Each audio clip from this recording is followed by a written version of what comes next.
¿Su nombre, por favor? Chantal Yanichelo. ¿Y su puesto? Soy abogada en inmigración. Abogada en inmigración. Abogada, en las últimas semanas se ha visto o hemos tenido conocimiento de muchos casos de deportación aquí en Canadá. Mi primera pregunta, usted que trabaja en esto, ¿cómo ve usted que el gobierno canadiense ahorita o las autoridades de inmigración están tratando este tipo de casos? Obviamente en la ley de inmigración el artículo 48 impone a los agentes de inmigración de actuar de la manera más veloz posible para deportar a la gente. Entonces tienen una obligación ellos legal de acelerar los reenvíos cuando una persona está bajo una deportación o que ya la medida de deportación se puede poner en efecto. ¿Por qué ahora en Canadá se está viendo más deportaciones? Yo tengo las cifras del 2012 al 2016, bajaron de 14,000 a 7,000. En el 2017 subieron a 8,500 y ahorita al 6 de abril van más de 1,500. En el Laval hay 40 personas ahorita detenidas y se están oyendo más este tipo de cosas que están pasando aquí en Canadá, que se oye un poco como Estados Unidos. ¿Siempre se ha dado así o no? Es una buena pregunta. Yo personalmente no noté una diferencia porque obviamente en el trabajo siempre hay personas detenidas, pero es una buena pregunta, honestamente. No sé si usted tendrá una respuesta y tal vez lo puedo reformular o puedo... Bueno, simplemente que están subiendo las deportaciones a partir del 2016 al 2017 y ahorita ya van más de 1,500. ¿Es esto porque el gobierno está presionado o no? O puede ser también que por el hecho que el proceso se va más rápido ahora que antes, la gente obviamente hacen las etapas y cuando llegan al final del procedimiento ya van por la salida, porque anteriormente el proceso era mucho más largo, entonces la gente trabajaban, tenían familia, tal vez más personas se quedaban aquí después de tener una medida de reenvío, pero ahora si las personas vienen aquí a solicitar el refugio, después hacen la apelación y todo va rápidamente, no hay como una persona se podría quedar. Me imagino que eso tal vez puede influir un poquito el hecho que el proceso hace poco tiempo era más rápido. Obviamente ahora con todas las personas que llegaron el año pasado, vamos a volver en un sistema a donde el proceso será más largo todavía. Actualmente estamos hablando para las personas que están llegando un lapso de 2 años tal vez para tener una audiencia de refugio, después 14 meses para una apelación. Entonces estamos volviendo en un sistema donde todo se tarda más y obviamente la gente tiene más raíces aquí, más razón de quedarse aquí.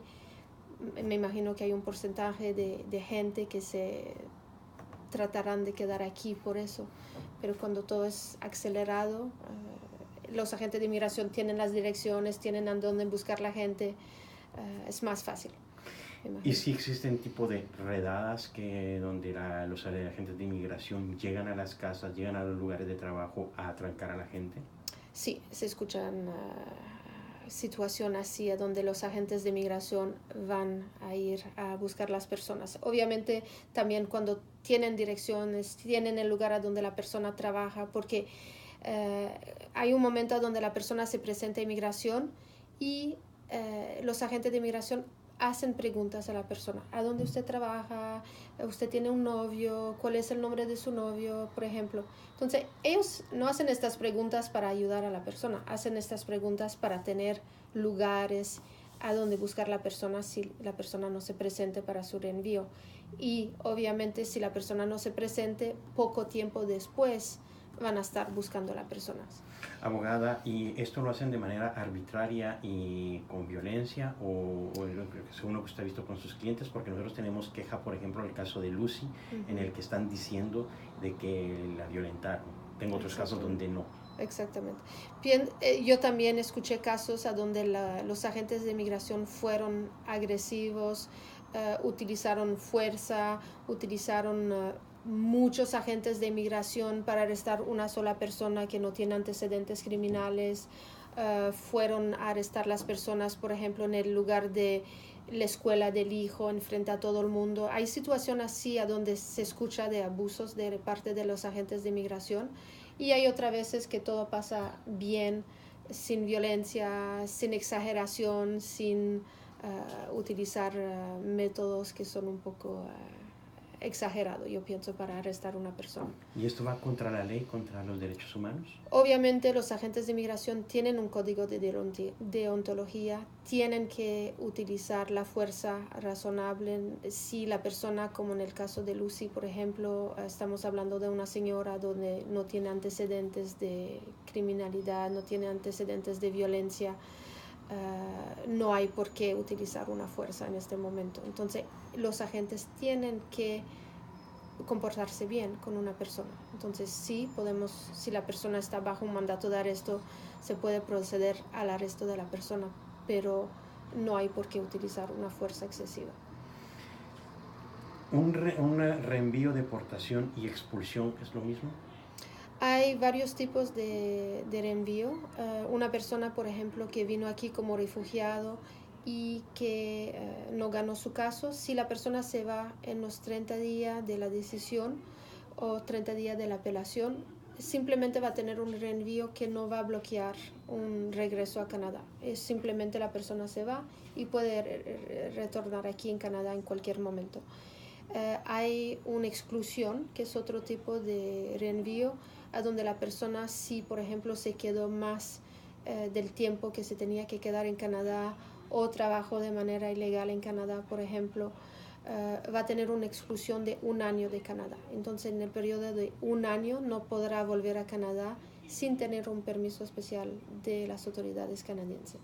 Y el tercer tipo de reenvío sería una expulsión, que es por vida. Entonces, si por ejemplo una persona que pidió el refugio no fue aceptada, no se fue en los 30 días, o una persona que se quedó de ilegal aquí en Canadá, o una persona que tiene criminalidad, todas estas personas van a entrar en una expulsión y por vida no podrán regresar a Canadá sin tener un permiso, una autorización de las autoridades canadienses para regresar. Y esta expulsión es lo que normalmente le llamamos deportación.